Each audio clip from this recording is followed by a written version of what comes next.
So hi, everyone. Welcome to the Blockchain Venture Landscape Day 2 on Regulatory Finance and Investing Deep Dive. I'm Dan Hupsher, and I'll give you a proper introduction to all of today's panelists in just a minute. However, before I do that, just one quick bit of housekeeping on the slides. Here we go. So I'm just going to read through some of these things for you guys very quickly, and then we'll get on with it. So rule number one is teaching, no pitching or politics. I think most people know what that's all about. Just a reminder. Second thing to point out to you, as you just heard, this meeting is being recorded and will be shared across platforms on YouTube and LinkedIn, for instance. Third thing, very important, on that slide down on the bottom right, notice that 361 Firm Capital may include in these materials or events companies in which 361 Firm or its affiliates may have an equity stake and or which are clients for which 361 Firm and any other affiliates of its broker-dealer Stonehaven could earn a fee from raising capital. Okay, good. Another quick note for the speakers who are all here, please remain on camera and keep an eye on the chat, the Zoom chat, for messages and questions from the moderators. I'm in there, Julie's there. For the audience, please remain on mute and off camera unless you're speaking. And for the Q&A, for the audience, submit please your questions during the session via the chat or watching, or raise your hand via the Zoom feature. Okay, very good. On with this excellent presentation. So last week, September 6th, we had Blockchain Venture Landscape Day 1, Building Use Cases, Entrepreneurship, Tech, and IP Issues, which is now available. The recording is on the 361 YouTube channel. So thanks to everyone that joined. Today is Blockchain Venture Landscape Day 2, Regulatory News and Developments, Finance Issues, Liquidity, Fund Structuring, Investing Considerations. So that's what we're doing today. Thanks for joining. We're going to have a good time. Quickly, is anybody in the waiting room? Nope, looks like everybody's in. All right, so I'm going to do the intros this time. So here's your speakers. Quickly, Mike Kasdan is an IP partner at Wigan & Dana LLP. He focuses on intellectual property litigation, strategic counseling, and licensing across diverse industries, including blockchain. He's a frequent speaker at communities including Crypto Mondays and last week at 361 Firm's Blockchain Venture Landscape. Gerard Daché is Executive Director of the Government Blockchain Association in Washington, D.C. He's responsible for the strategic and operational management of the industry association dedicated to the advancement of blockchain technologies and application to government use cases. Nisa Amoyles is the managing partner at A100X Ventures. A100X is an early stage venture fund investing in blockchain/AI enabled businesses. She's a top 100 women in finance, Web3 speaker, writer, and author, former securities lawyer, and frequent 361 Firm community contributor. You know her. Andrew Hoppin is managing general partner and CIO at Chainlink Capital Management. Chainlink Capital is a fund of funds that invests in deeply technical blockchain technology and digital asset fund managers. Andrew is an open source civic tech entrepreneur, former government CIO, passionate about building a more decentralized, egalitarian, and democratic planet, and also a frequent 361 Firm community contributor. Joe Milam. Joe Milam is the founder of AngelSpan and the Legacy Funds. AngelSpan provides investor relations for startups, while the Legacy Funds Venture as a Service platform enables solving funding gaps in licensees' communities. Joe is a recognized expert in securities analysis, venture and angel investing, and the psychology of wealth, and is also a frequent 361 Firm community contributor. And we'll see if we see him with his cigar today. Julie Lamb's, there it is. Very good, Joe. Julie Lamb's our co-moderator. She's in the chat. She'll maybe joining us on camera later as she gets out of her traffic jam. An event director at the Crypto Oracle Collective. Crypto Oracle is a Web3 native incubation studio, scaling exceptional projects, building the future of the ecosystem.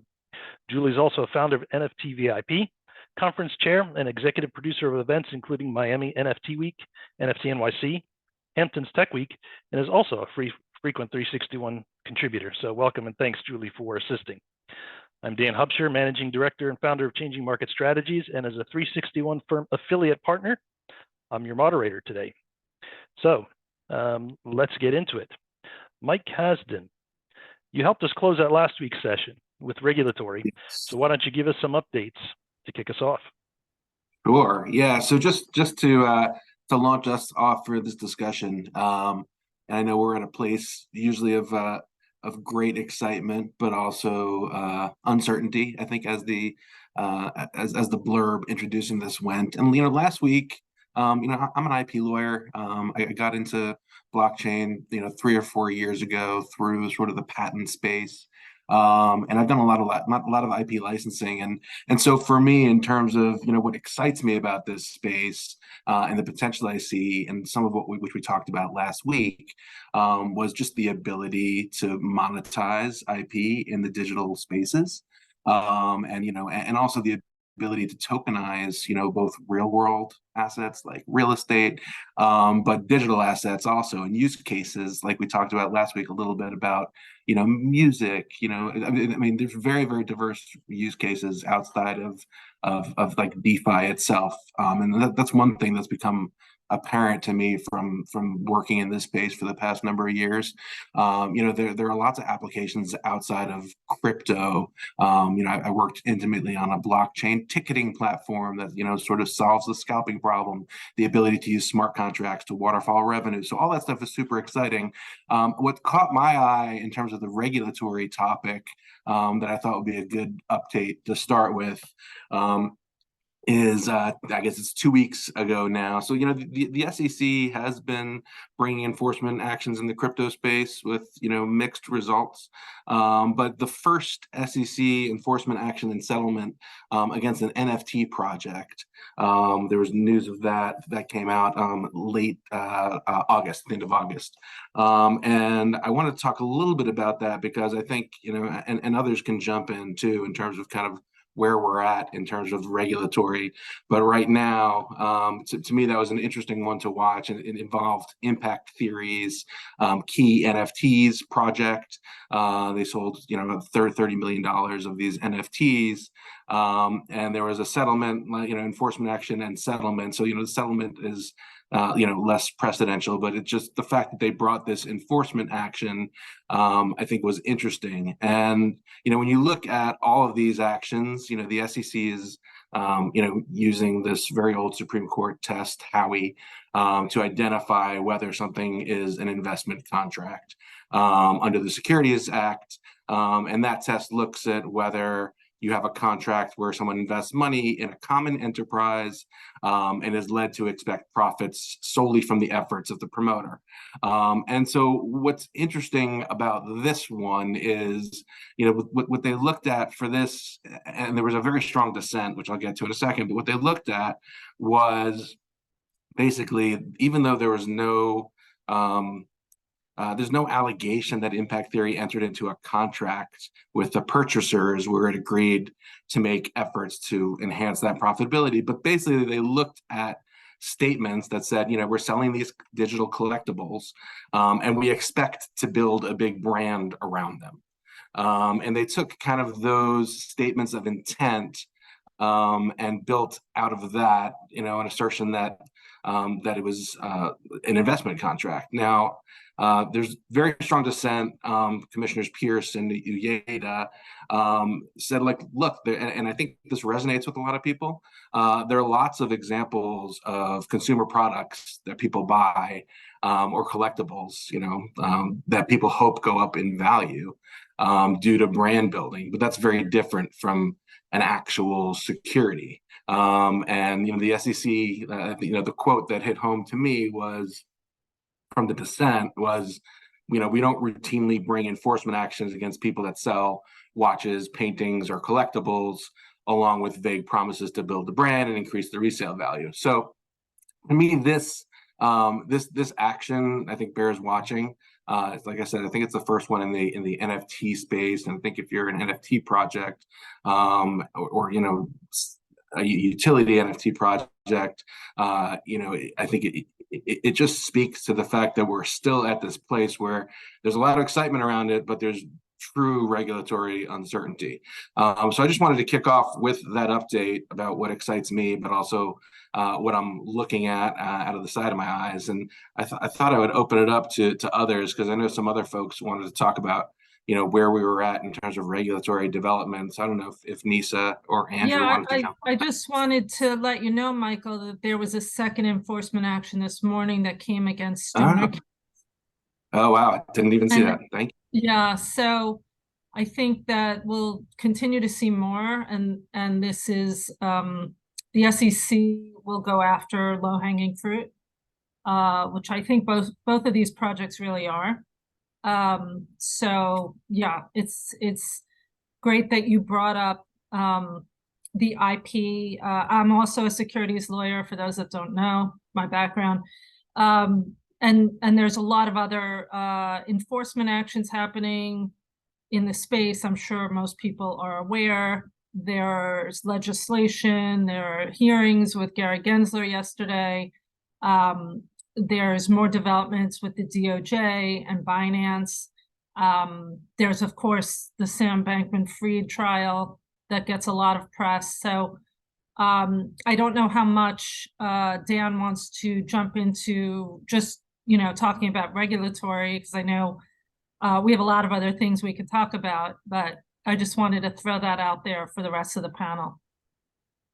Yeah, Can I sure. throw something regulatory piece real quick before we change topics? One, I think it's important for people to understand that when we talk about issues of regulatory, people act as if the whole thing is one big blob, and the reality is that it's very fragmented, right? So you've got regulations at literally a global level and national level, state and local. And so if you know kind of where those places are, where you can essentially be safer, right? And let me just give you a couple examples. Utah County, there's a county commissioner there by the name of Amelia Gardner. She used to be known as Amelia Gardner Powers. Now I think she's just Amelia Gardner. Very, very pro blockchain, very pro crypto. They ran the first national election on a blockchain, or I don't know if it was the first, but they run a national election. I think West Virginia might have been first.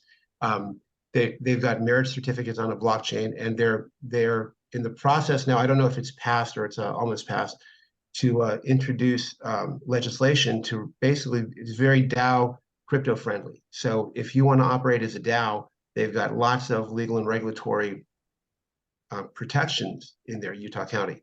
So there's a number of places in North Carolina, South Carolina. There's a Catawba Indian reservation nation. It's a jurisdiction, basically. But there are a lot of places at the local level which actually provide protections from a regulatory standpoint.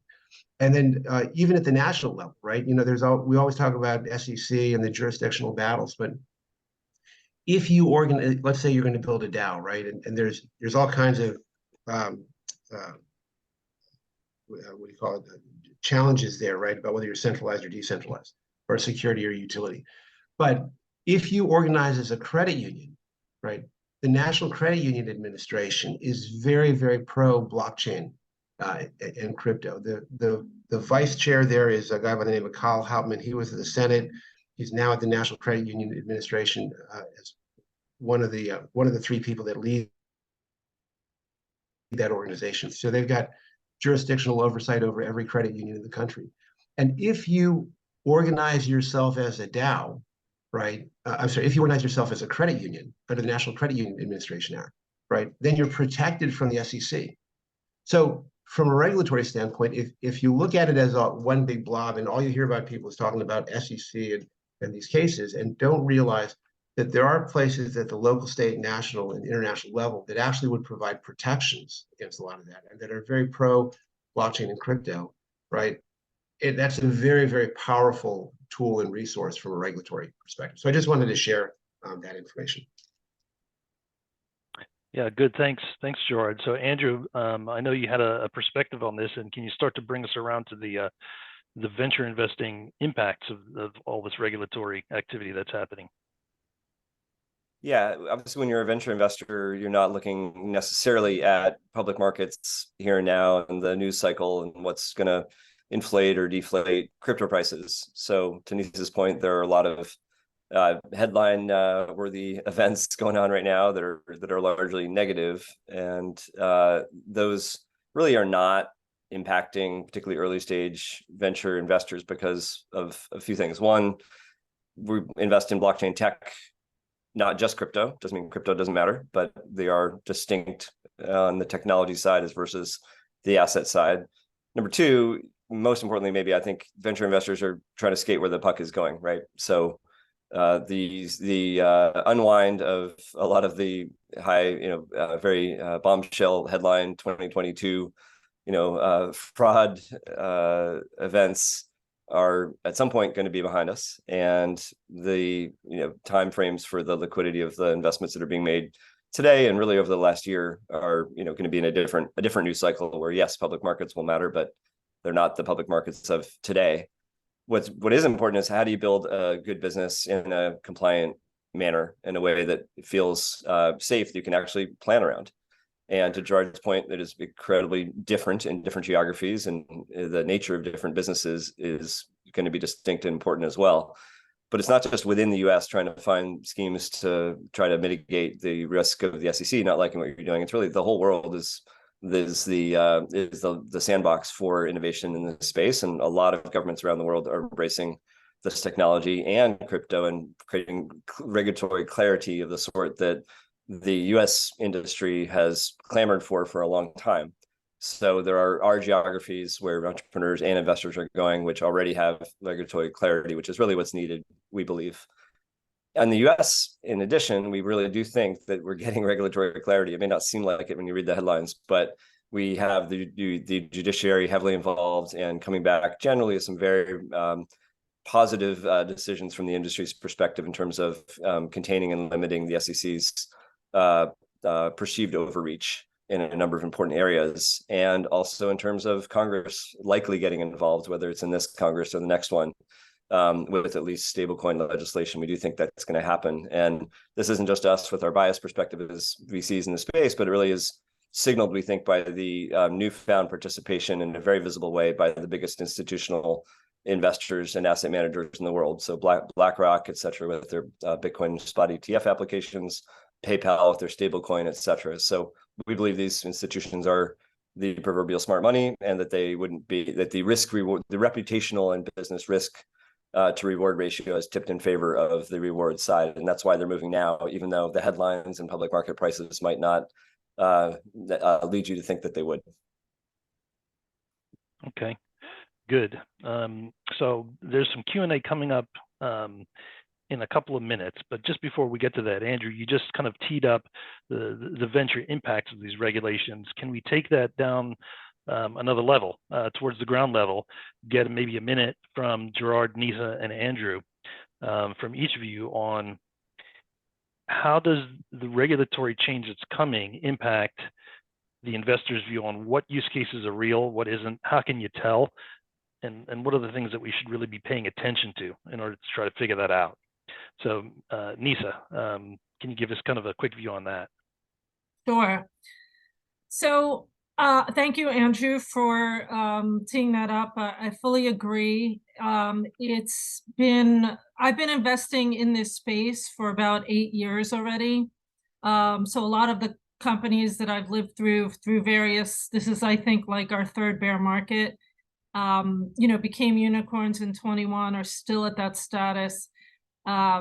It's other use cases besides financial services. I mean, there's tech crypto and there's financial services crypto. And I was at one of the biggest funds in the space that was doing just financial services primarily. So I established another fund on the side to invest in where I thought the puck was going in these other use cases. And you could see this slide in the presentation that talks about, where the media primarily focuses, what gets clicks, why they're reporting that way, and then all these other use cases. And I've been writing about these other things for about 5 years in Forbes, but we're also doing a show at NASDAQ to cover this because we feel like people aren't really aware of all the other building that's going on in the space. So, for instance, I'll just take healthcare. There are so many different use cases, healthcare being like 7.5% of US GDP. and, provenance of owning your own medical records, clinical trials on chain, NFTs that allow you to have identity that to identify medical records, for instance. I mean, I could go on and on, but there are so many different areas that the tech is going to solve. And I think people really need to separate what's happening in crypto, which is just one use case, from all the rest that blockchain technology is going to help solve, and how it could make everybody's life a lot better. So that's really what I've been focusing on, and trying to spread that word.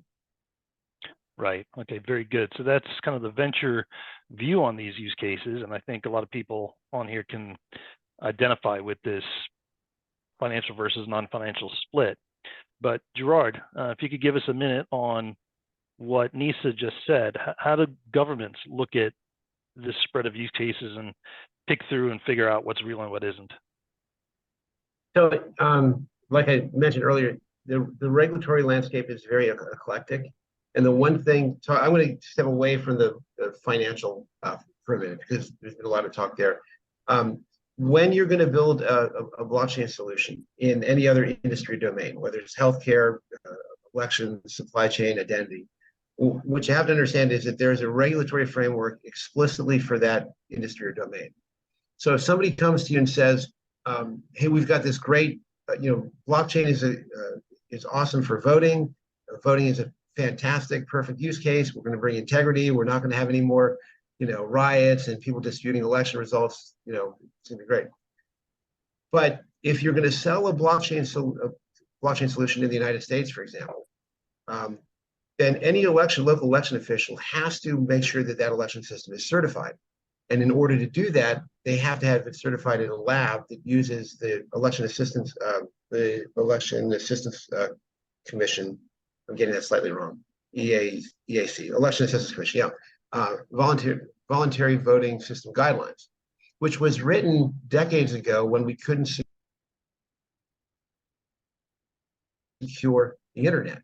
So consequently, if you're going to get your system certified, it can't be connected to the internet. Well, how are you going to have a blockchain voting system if you can't secure it to the internet, right? And so whether you're doing healthcare, clinical trials, there's data patients, you have to make sure before you even get into the blockchain space that you have somebody on your team that understands the regulatory framework for that industry or domain to identify those potential gotchas, so you don't essentially get torpedoed down the road because you built something and then you realize, based on the regulatory framework of that industry, you're screwed, bleeding tattooed. So that is something that I think is really, it's something that a lot of people don't think of, or they forget. And then there's a whole other sort of body of stuff that I'd like to share with you in terms of how do you, as a venture capitalist, how do you know the thing you're going to invest in is trustworthy? But just a consideration of time, I'll hold that to later. Okay. And Andrew, your perspective on the same thing? Yeah, violent agreement. We do think the finance use cases, or what we call generally liquidity. So the fact that you can have always on 24/7 programmable payment rails, and that can work, across borders and between counterparties that don't necessarily trust each other or know much about each other. That makes more liquidity possible. And so we bucket a lot of these financial use cases: real world asset tokenization, stable coins, interbank settlement with stables, those sorts of things, all under that category. And it's a big deal, and it is frankly the one that is most ready for prime time today. And yes, the technology, and I think a way that is much more under the radar, is getting very, very actively developed and implemented in a vast array of other industries. And I'll just take and we think that ultimately that's going to be as big a deal. We loosely bucket the everything else under identity. Basically means, like, what is this thing, including whether this thing is me or this thing is a physical product, and things about it. Where did it come from? What can you say about it in a way that you can trust? And so a lot of these use cases, whether it's health data, whether it's my own personal identity, whether it's a branded sneaker, can be bucketed, loosely speaking, under that category of what we call identity. as just one of the core competencies of blockchain technology. I'll just briefly touch on one investment that we have. I won't name the company, but we pay a lot of attention to the loyalty and rewards space, just to give one use case. And the reason for that is that you got this double bottom line of being able to identify goods and the supply chain of those goods and where they came from, the things about those goods in a provable way, where you need that in some cases to meet regulatory requirements. Like the EU is implementing a sweeping climate change, what went into the creation of this product mandate, which is going to be very difficult for physical goods manufacturers to comply with without being able to identify and track specific goods all the way to the consumer. At the same time, those same consumers, the sellers of those goods, want to track in a way that is transparent and ethical what they're doing with those goods, where they're buying them, et cetera. And then they want to reward those same consumers with loyalty and reward schemes that are much more fluid than the ones that they've been able to implement with centralized databases, trading your rewards points with each other peer-to-peer, that sort of thing. So that's just one example of where there's not, the technology is good for a whole bunch of different things that are really important for, in this case, the apparel industry, but it's a consumer use case, it's a regulatory compliance use case, it's a supply chain use case. It's all of those things that blockchain tech enables in that case. Okay, great. Thanks, and let's stay with you for a second and get the others in too. We're in the Q&A section for this chapter now, and the questions have started to come in. So let's do a quick one on stablecoins, but I really want to get to David McCarville's questions also on regulatory clarity. So quick, Andrew and Nisa, how do I know which stablecoin is trustworthy or worth investing in? That was the question that came in from the audience. Well, the most regulated one that you can find, and I think you want to look at who's behind them and who's backing them. So, USDC and Circle has been the obvious choice for a long time in the US from that perspective, given their institutional partners and their posture with regulators. Not that it's uncomplicated, but it is the most trustworthy one, and also the one that has been most transparently asset backed. And then while it's, I think, going to take a while for it to grow to a significant and meaningful scale, PayPal, just having launched theirs, they're, again, doing that because they believe there's a huge business for them. They believe there's utility in the application of the technology in a stablecoin, and that they can do it in a regulatorily compliant manner because they are extremely deeply involved with regulators in all of the geographies in which they work. And so the fact that they have more users of PayPal than people that have Ethereum wallets, I believe, in the world, I think is pretty telling that that's a good place to look to. Yep. Okay. And Nisa, any further insights on that? I mean, that's exactly right. There's a bunch of others that traditional financial institutions are entering because stablecoins have grown so much. It's such an important use case. It is the area probably closest to legislation passing. So yeah, I would say there's a bunch of others, but USDC has primarily been the one in the US that has been the most transparent. Okay, great, thank you. All right, we're pretty close to the end of the Q&A, but we started a couple minutes late, so let's get this last question in here for this section. David asked, and I'm gonna first come to Gerard, and then Nisa, and then Andrew. Any predictions on when, 1 to 3 years, 3 to 5 years, 5 years plus, when regulatory clarity in the US/EU will facilitate implementation of more efficient markets for trading of tokenized assets using smart contracts and blockchain trading platforms? Wow, okay. That's a big one. Gerard, you want to take a quick stab at that one? Yeah, so I don't think that there's a single answer because the regulatory framework is so eclectic based on different industries. Like for example, if you're talking about land titling versus asset-backed tokens by gold stuff, it's just so eclectic. So it's not. I don't think it is you can't put a pin in a date. I would say that there are technologies now that support adoption, and the bottom line is if you find somebody that has the expertise in that particular industry. Yeah, there's a lot of pathways to adoption now, but the reality is there's thousands, I don't know, maybe millions of pathways, and there's not going to be a single point. It's going to evolve over time. It's not going to be a point in time. Yeah, good. That's a good way to look at it. And I know, Gerard, we didn't get to a lot of the educational resources that we wanted to talk about on the GBA end. So what I've just done for everybody here is I've dropped into the chat some of the pages for the purely educational videos and other resources that you've got on some of the topics like this, including the blockchain maturity model. Nisa, how about yourself? What are your predictions on when the regulatory clarity will facilitate this implementation? So I don't think there's an issue of regulatory clarity around security tokens, which is what you're talking about. So people oftentimes conflate what's going on with crypto with these tokens that are being issued under the existing framework that we have. So it's an area I've invested in for about 5 years. I've seeded Securitize. I'm on the board of Vertalo and Dignity Gold and a lot of other projects in this space. And I could tell you that in the last year, there's been more adoption. JP Morgan's Healthcare Fund, KKR, Franklin Templeton, Hamilton Lane have all tokenized products. And so I think we have a few more unlocks there in terms of the value chain. Some of the pieces that have been missing have been, analysts, market makers, price discovery, and secondary trading. And those unlocks are being solved slowly. I think when you have a really good product, especially in private markets, you're going to get a lot of demand and interest, but we just haven't seen the exact product market fit yet.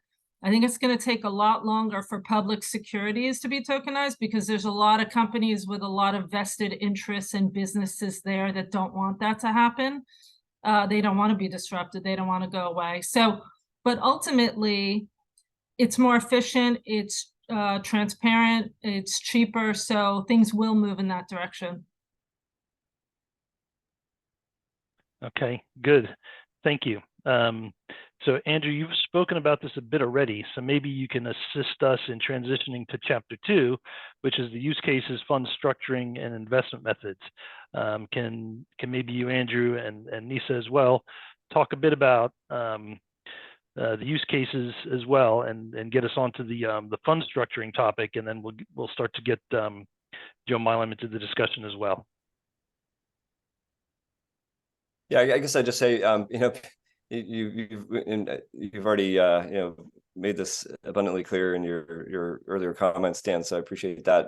You need to separate out what you're investing in from the labels for what's really all industries, not just one industry. Meaning, if you're going to invest in blockchain tech or you're going to invest in crypto, you have to think about not just the asset that you're investing in, right? Are you investing in a Bitcoin miner? Are you investing in a liquid token that has a, say, store of value use case like Bitcoin? Or are you investing in perhaps a company that is doing, supporting the industry and doing STO offerings such as Nisa has? There's a vast array of potential investments and use cases available to you. So it may be obvious, but first you need to understand what you're investing in. Very much as importantly, you need to look at how you want to invest in that. And as we have an entire arc from the traders who are looking for arbitrage opportunities, obviously in liquid crypto markets, and really have not paying any attention to the underlying use case or what the underlying technology or even what the underlying asset can do. They're simply trading markets, all the way over to the very early stage venture capitalists who are writing some of the first checks into really exciting entrepreneurs and things that they haven't even built yet.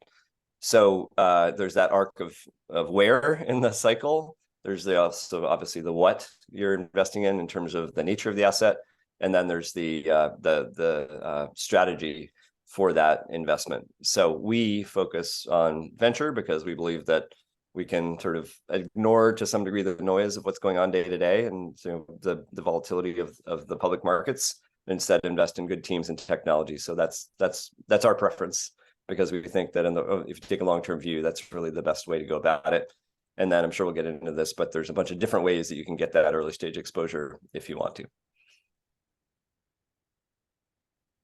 Yep. Okay. So maybe perhaps a view on some of the similar use cases, but different ways to capture the value from that. Nisa, do you want to give us a perspective there? So, like Andrew, I agree. I've been in venture capital early stage for over 12 years. And I find that there's a place for trading and speculation. And it oftentimes creates the hype cycle, gets people excited about the tech, but the real value accrual has always been in investing in early stage. And you've seen the vintages that have come out of bear markets. They've always outperformed other vintages. I expect that to happen now. It couldn't be more excited about the entrepreneurs in our portfolio and how well they're doing and how well the portfolio is doing. So I think that there's just a lot of confusion given the media and, what they're focused on. And so trying to change the narrative here, trying to get people educated about what's being built. And so stay tuned for the show at NASDAQ Market Sites, where we're going to cover all these use cases. Okay, very good. Yeah, I'm glad you brought that up. So, Joe, we've got a couple of different perspectives here, but maybe do you want to clear us up a little bit of open-end versus closed-end and what some of these fund structuring and risk management considerations are about? Yeah, Andrew, I think really laid it out well, of the notion of where you're investing, what you're investing in, why you're investing in it. I think that's where a lot of the discussion was. And I think that there's lots of points that were brought up, very good and salient points about the inherent risks, and what should be the signals or the tells you should be looking for to mitigate some of those risks. And the lowest hanging fruit is at the fund architecture level itself, because that is the last question, is, as Andrew touched on, is how do you actually deploy capital to manage the risks that, especially in some bleeding edge technologies. I don't know if blockchain would be considered bleeding edge at this stage, but it certainly is a leading edge technology. How do you deploy capital and participate in the economic rewards in a world that is largely unknowable? You can't predict the future. Nobody can. So how do you manage an unknowable future and still position capital in these innovative technologies? And this is the lowest hanging fruit in investing in startups of all genres, blockchain or others, is just a more rigorous portfolio architecture to manage the inherent risks of any asset class, whether it's a bleeding edge like blockchain or just innovation in old technologies or old industries. And that's just the fundamentals of portfolio management, which is, as Nisa mentioned, changing the narrative is a critically important part of this process. Of, instead of just assembling a collection of individual transactions that you liked the where, the what, and your why, you have great conviction in your why for whatever reason, that's the way most venture funds are assimilated. And it's accumulation of individual transactions versus starting at a portfolio level. Okay, how many holdings are we going to have? And why are we going to have that number of holdings? Are we going to deploy capital across multiple rounds? And how much capital are we going to reserve and why? And this is again, there's a ton of research on this. And that is from all the research, and we're seeing that these strategies being implemented in somewhat of an ad hoc way, just the benefits of proper diversification. And then we're seeing the movements in the venture industry finally acknowledging the importance of what they're now labeling scout and opportunity funds, because staging your capital deployment over multiple rounds is the lowest hanging fruit of creating alpha for your LPs, regardless of the venture thesis. Because the number one determining factor of success or failure in startups, research after research, is simply timing. Everything could be perfect, but the timing was bad. Either the business was too early, too late, you had an exogenous event like a pandemic, you had something happen that just disrupted the economic expectations of that transaction. Well, to manage timing risk, it's called, simply stated, dollar cost averaging. But that's an acknowledgement that you're willing to admit you can't predict the future. And very few VCs like to admit that fact. And this is part of the narrative that Nisa talked about that needs to be changed. You have to have a disciplined capital deployment strategy that involves proper diversification at each round and invest at multiple rounds. And the sexiest piece of that risk management, if you can actually say that in one sentence, sexy and risk management, is some work. There's two different optimization models. One's called the Kelly criterion, and one is called the multi-arm bandit, game theoretical optimization construct. And they both say the same thing in addressing the economics and on optimization of capital deployment around, originally came from gambling, because the economics of gambling are similar to the economics of venture. If you bet, if you lose a hand, you lose all your money. If you bet wrong, you lose all your money, just like in an individual transaction. So you've got 100% downside risk, but you've got an asymmetric upside, multiples of your money you can win. And so the math says you need to manage your downside risk to capture that asymmetric upside. And how much capital you deploy at each round is critical to creating alpha for your LPs, regardless, again, of the venture thesis, whether it's blockchain or medtech or female entrepreneurs or whatever your thesis you choose. The capital deployment is the most important part. I'll stop there and let others Okay. Yeah, sure. So liquidity is a key concern, and I can tell that message getting across because there's questions coming in now about liquidity, and we'll get to that in just a couple minutes in the Q&A section. But Andrew, maybe you could talk a little bit more specifically about liquidity, managing it, and how that bleeds into kind of diversification issues.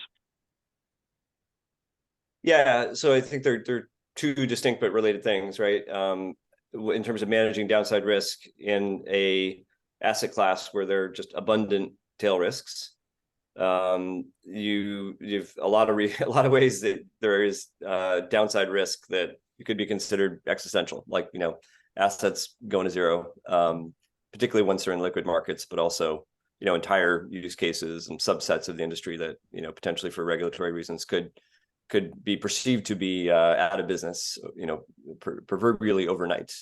So you need to be diversified is a very, simple, obvious answer to that in our view. And as Joe said, diversified across stage and around, but also across different regulatory geographies, across different use cases, across different underlying blockchain protocols, and certainly across, in our somewhat biased view as a fund of funds manager, across different managers. So you've diversified even your operator risk.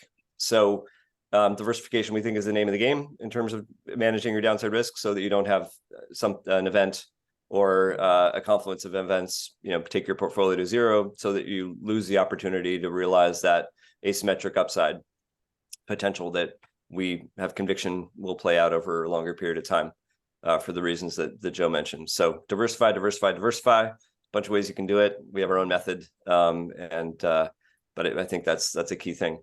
The other thing that is an aspect of diversification, perhaps, but more on the opportunity side, is that when you're investing in blockchain technology projects and companies, in some but not all cases, there will be a token associated with the launch of that product, because it can, in some cases, be fundamental to the functioning of a new decentralized network. And so that means in those cases, you get a potentially liquid asset as a venture investor very early relative to when you would expect your equity on a company cap table to become liquid. And therefore, you have some options and some opportunities to diversify and potentially to take risk off the table when you have that early liquidity. So all that means to us is you need to be a good liquid portfolio manager and be a good traditional VC in order to do venture properly in this industry. And that's, I think, an important thing to pay attention to as an investor is what is the skill set of your manager that you're investing in, or the managers you're investing in terms of managing liquid, in this case, yes, crypto assets, as well as traditional tech equity as a VC. Right. So I follow that.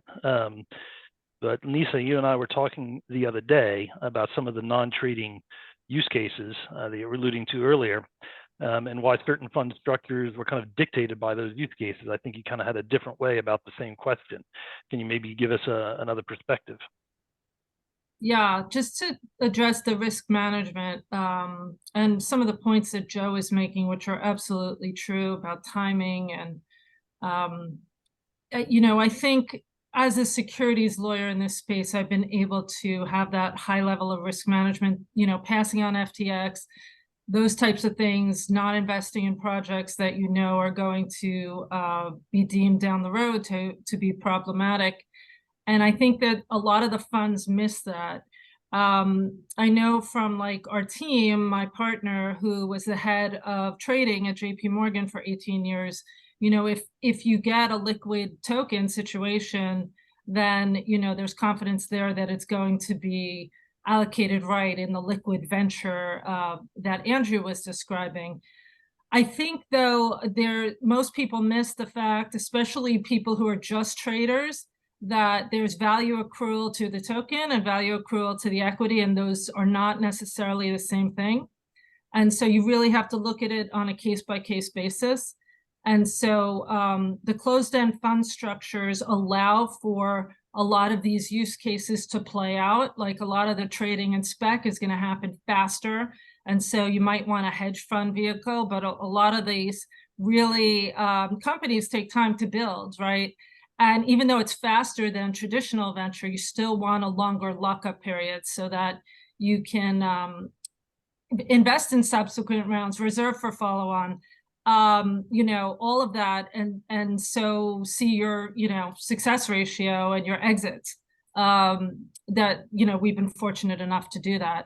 And so I think also I work for a fund of funds in the space, and I diligence a lot of managers, and I noticed that a lot of these pieces are missing from some of the teams. So it's really important to do your own DD. Great. Okay, so stay there for just a second. I'm going to start to wrap in audience questions now. And please send us more because this is the time, but we've got one already on this topic that you were just talking about. And I would like a perspective from all three of you. So let's start with Nisa. The question from the audience was, when it comes to liquidity, how do we know if an investment or product has enough of it to survive market volatility? I think you touched on that a little bit, but might want to expand some more. Right. You really don't, right? So a lot of these like altcoins, for example, that had like venture investors who were just kind of like getting in early and then dumping on retail, that's a bad model. And so a lot of those altcoins won't survive. And a lot of times it wasn't even necessary to issue a token, right? So tokens were just issued for no reason or just for trading and spec. And you really have to look at that on a case-by-case basis. Like, why is this the time for you to issue a token? What is it going to do for the actual business? And so be very careful if you're retail and you're trading in these tokens that, a lot of them either will be deemed securities or will not survive. Right. Okay. Andrew, same question. When it comes to liquidity, how do we know if an investment or product has enough of it to survive market volatility from your point of view? Yeah, I mean, again, violent agreement with Nisa. It is really hard, and most tokens I do not think will survive. And it's just too easy to create a token, even if it's risky legally. It's too easy. And so the quality projects that really have value accruing sustainably to a token, especially in liquid markets, but even in illiquid, venture capital backed projects are really the exception, not the rule. And so, and even in a bear market, there's more capital chasing the truly high quality projects and entrepreneurs than there are high quality projects and entrepreneurs. So again, with our bias in mind as a professional fund manager, we really think you'd want to invest in experts that are really going to be able to diligence these projects. And do so in a very, very 360 kind of way. Our best tactic for that is to go with very technical managers in the engineering sense because we believe they are the managers that we're bringing not just capital, but technological value to entrepreneurs, and that they are therefore getting the deal flow of the quality projects that are actually building technology that unlocks utility or unlocks new value or cuts costs at the end of the day once it is built. So we try to look not so much at the tokenomics, but at the quality of the engineering competence that is going into a project as a signal for what is real and what is not. Yeah. Let's stick with you, Andrew, for just a second. Joe, watch out, because I'm coming to you for the punchline in a minute on this one. But listening to this discussion on liquidity, Andrew, can you differentiate for us a bit more? What's the distinction between tokens and projects? And the perspective I'm coming from is, earlier in the conversation, we had this graphic from Nisa that really clearly showed a distinction between financial and non-financial use cases, crypto and non-crypto use cases. But I don't know if it's clear for everyone how tokens apply to use cases that could be in identity management or healthcare, supply chain, anything like that. Sure.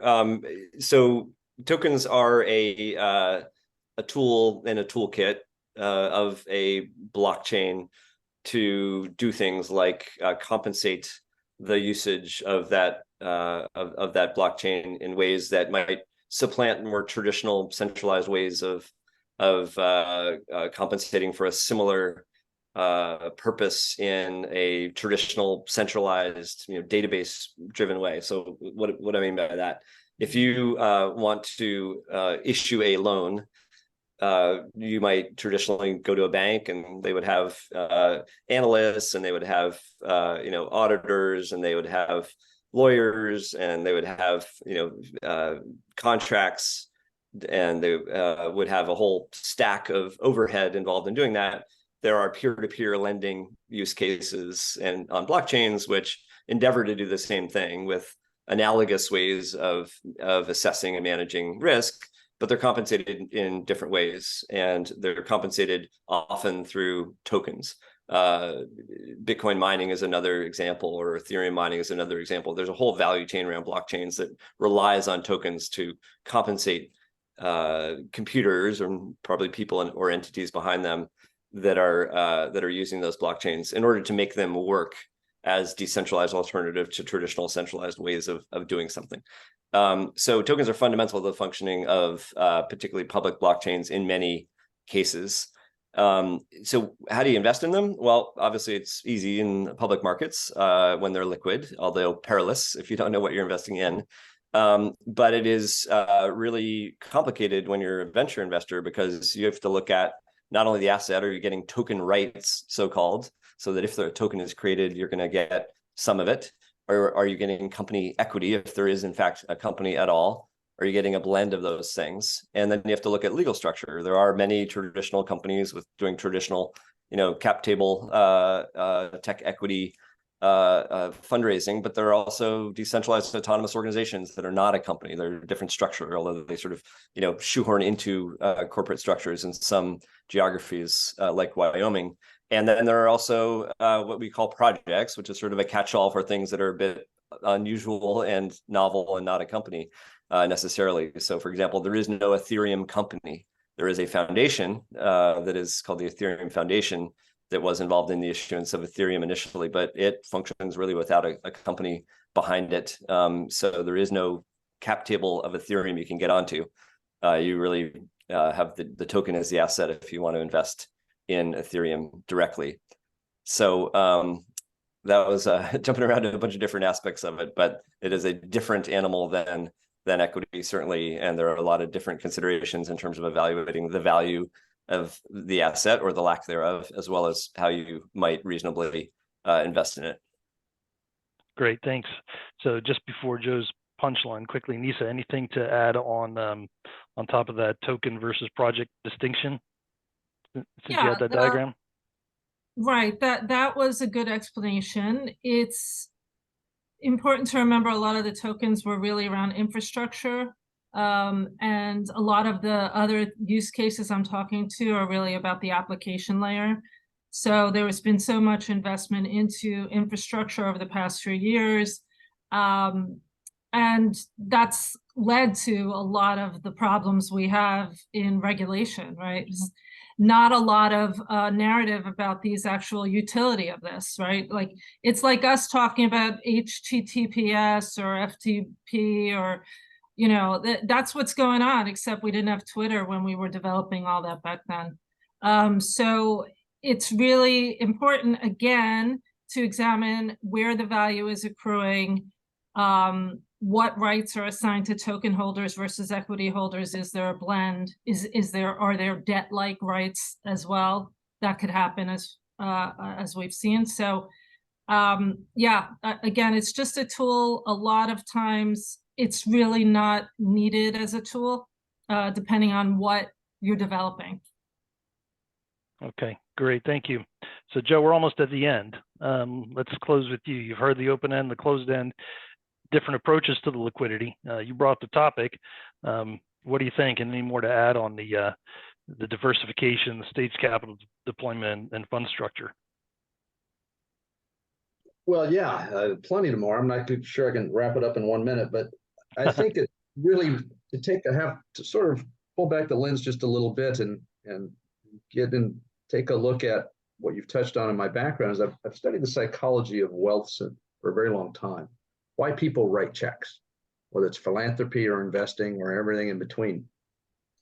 And having run a multifamily office for 20 years, I dealt with wealthy people and investors and wanting us to do certain things with their money. And so I had a laboratory. And at the end of the day, the key thing for the investor to examine, the individual investor, whether you're managing somebody else's money, either through a fund structure or in our case, in the family office, separate accounts, you have to have the discipline of process. But the investors themselves, the capital source, has to also examine why they're doing what they're doing. Are you really speculating or are you investing? There's a massive difference. And I think that's been part of the problem with the whole blockchain, crypto, NFT stuff, is that it's clearly an interesting technology that's my limited knowledge is blockchain's a real important enabling technology. So it's gonna be around a while.